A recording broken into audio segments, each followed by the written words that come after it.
everyone, welcome back to Insider Gyan. In today's video, we are going to talk all about investment banking. And as you can see, I have a guest with me who also happens to be my husband. You want to introduce yourself? Hey guys, I am Akhil. So I have been in investment banking for close to 3 years now. I work in a tier 1 US investment bank. I did my undergrad from IIT Delhi. Then I worked for 2 years. Then I did my MBA from IIM Bangalore. And since then, for 3 years, I have been working in an investment bank. Okay, so the first question that I have for you is, what is investment banking?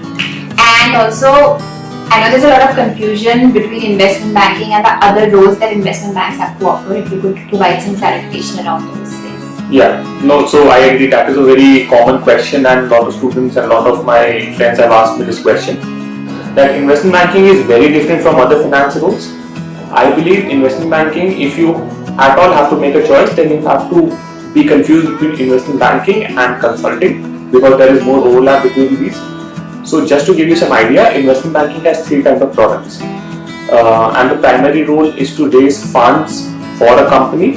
So we can either do an M&A, where we are helping a company to acquire something or to sell itself to someone else, or we can do a IPO, which is basically a primary listing of a company in public market, so that its shares start trading in the market and they have raised money through the market, or bonds, which is very similar to IPO, but instead of shares, they are listing their bonds, or they are issuing bonds, debt-like structure of bond to the investors and getting money in return, and they pay out interest. And when I say that it is much more close to consulting, the reason is that we are not very financially heavy in all these roles. Obviously, there is finance involved because we have to value the company, and that is a very small part. The bigger part of investment banking is actually to manage people, to bring the buyer and the seller together, to make sure the project is working. So there is a live project, and make sure all the work streams of the project are happening together, they are working smoothly, the milestones are met, there are regulations which have to be met, there are standards. So it is more like project management. So I got to experience companies in power sector, I got to experience companies in TMT sector, I got to experience companies in FID, which is the financial sector. So in that sense, there are very good overlap in consulting, because you actually see a lot of companies in different sectors. So basically bringing the buyer and the seller together, so that a deal can happen. Yeah, and to be a good investment banker, you obviously have to be good with numbers, but that is again to a limited extent. But you have to be very good with people. You have to know how to manage your ego, the ego of the buyer and the seller, and to give good investment advice to your client. So what are some of the other roles? We hear about sales, we hear about trading, we hear about derivative structuring. So how are they sort of a little different from? So those are primarily finance roles, and you have to have very good technical knowledge for those roles. So let's say, for example, trading. Trading is a role in which you have to time the market appropriately. So when do you want to enter a stock, when do you want to exit a stock? It is a lot more high pressure job. You have to be on your desk, thinking very quickly, doing all the math very quickly in your head for those 8 hours when the market is open. For structuring, because structuring role again is very derivatives heavy. So you need to know all your call options, the put options, or the other strategies you can use to straddle to combine these options to make a complex structure, to make a strategy. How would you make return in this kind of instrument? So you have to be very technically strong. So these are pure finance roles which are markets driven to. Say for instance, someone is preparing for investment banking. What do you think are some of the key skill sets that the person should have or should be working to develop before their interview in investment bank? Yeah, no, good question, makes sense. But the way I would answer this question is, there is some skill sets which you need to develop right before your interview, or the interview would expect you to do. But in this question, I would also cover the skills which I believe will make you a good investment banker in general over time. So first is obviously the financial skills. So it's not as if you need to have zero knowledge of finance in this job. You are expected to know the basics, especially in the interview phase. So you need to know how you value companies, what are the different valuation frameworks so those kind of things you need to know. You need to know some basics about the sector, at least any sector which you have worked in the past or you feel confident about. So how do you value those companies in that sector? Because every sector has nuances. That is the financial and the industry knowledge which you would develop and you are also expected to know to some extent. The second skill which is also very important is the people skill, because it is pure people's business. You are always facing the client, and in the client you are always only talking to the top guys, because the kind of decision which we are making, they don't leave it to the working level. So I'm either talking to the CEO or I'm talking to the CFO or I'm talking to the promoter, and even in a junior role you would be in front of those clients. But people hire investment bankers because they need to be confident about a specialized person who is running the process for them, who is giving them good advice. So you need to be very good with the people. You need to give them confidence that you know what you are doing. So that whole personality should be there. And the third thing obviously is you need to work hard. You need to be willing to make sacrifices at times, because the job is demanding.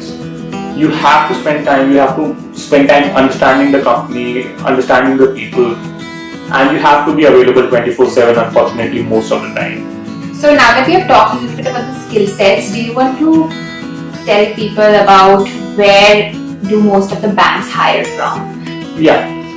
No, so most of the investment banks, again, there would be two kinds of investment banks as well, MNC or global investment banks, or there would be domestic investment banks, and then there would be boutiques, which are firms which are dealing only in M&A. So there are these three kinds of people, and they hire from different kind of colleges in that sense. So most of the US or Europe MNC banks would prefer tier 1 MBA grads in India in their front rows. Domestic banks are usually open with tier 1, tier 2 type of MBA colleges. Boutiques you would get mostly from lateral hiring, and also it depends on again their ranking and whether they would get good students in tier 1 or whether they go to tier 2 MBA colleges. But in India specifically, all the investment banks or boutique firms for their front rows prefer MBAs. But the other part is that you do an undergrad from a good college, and the firms also go there, but those are more to do with their support or the middle office level roles. And then there is a good path to convert that role to a front end role as well. So basically after undergrad you enter one of these investment banks, and then after having worked with the front end people, if you are lucky, and of course if you are performing well, you are going to be relocated to the front end. Okay, so the next question that I have on my list is, and I think this is going to be interesting for many people to know before they make a decision whether to go into investment banking or not, is what does a typical day in the life of an investment banker look like? So the typical days, I obviously go to the office. Unlike markets, I don't have to be in the office at 8 a.m. I can be there usually at 9:30, 10. I try to be there. But in general, in investment banking, you get to meet, as I told you guys earlier, you get to attend a lot of meetings. Whether you're junior or senior, the only difference would be who is driving the meeting at that point. But everyone would go to the meeting who is involved in this process, and you would meet very influential people. You would meet the CEOs, the CFOs. So that usually happens in the first half, because that is when the meetings get slotted. So if there are meetings in the day, I go attend those meetings. There are follow-ups of the meeting which take up the rest of the tests or their other work. But in general, in India and also in abroad, you work in very small teams in investment banking. So like when I was working in India, there were only 20 people in the team, from the most junior to the most senior.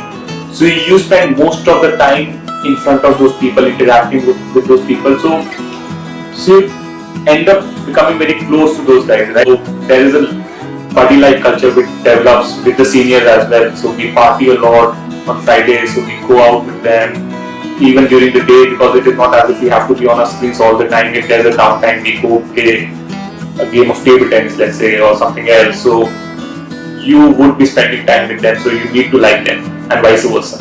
But in terms of the kind of work which I do in a day, there are two kinds of work primarily which we do in investment banking. One is the execution, where we are already mandated for a transaction, and there is a work stream which we have to follow. And the other part is the marketing work, the pitching. So I need to bring new transactions to the bank.